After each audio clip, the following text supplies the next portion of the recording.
Diqqat, diqqat! Tezkor xabar!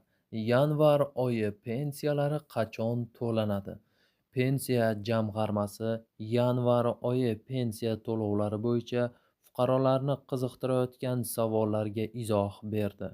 Amaldagi tartibga ko'ra pensiya mablag'lari har oy bank plastik kartalari orqali oluvchilarga oyning 5-sanasiga qadar o'tkazib beriladi. Pensiyani naqd shaklda oluvchi fuqarolarga esa to'lovlar har oyning 4-27 sanalari oralig'ida yetkazib beriladi. Ma'lumki, joriy yilning 31-dekabrdan 4-yanvarga bo'lgan kunlar Yangi yil bayrami munosabati bilan dam olish kunlari etib belgilangan. Shu sababli yanvar oyi pensiyalarining to'lanish muddati bo'yicha savollar yuzaga keladi.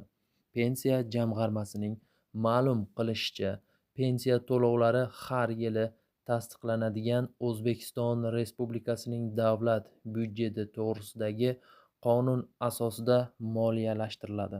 2026-yil uchun O'zbekiston Respublikasining davlat byudjeti to'g'risidagi qonun bilan pensiya jamg'armasining 2026-yil uchun xarajatlari tasdiqlangan.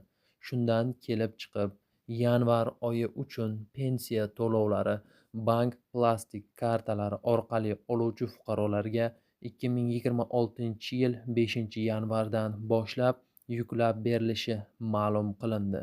Shu kundan boshlab pensiya jamg'armasi tomonidan pensiya yetkazib beruvchi tashkilotlarga ham mablag'lar moliyalashtiriladi.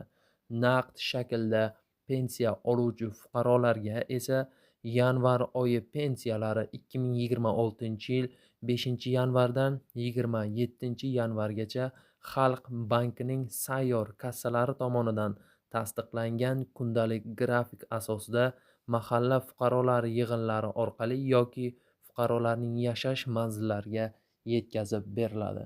Shu va boshqa xabarlar haqida to'liq ma'lumot olish uchun kanalimizga obuna bo'lib qo'yishni unutmang. Xayr, salomat bo'ling, keyingi videolarda ko'rishguncha.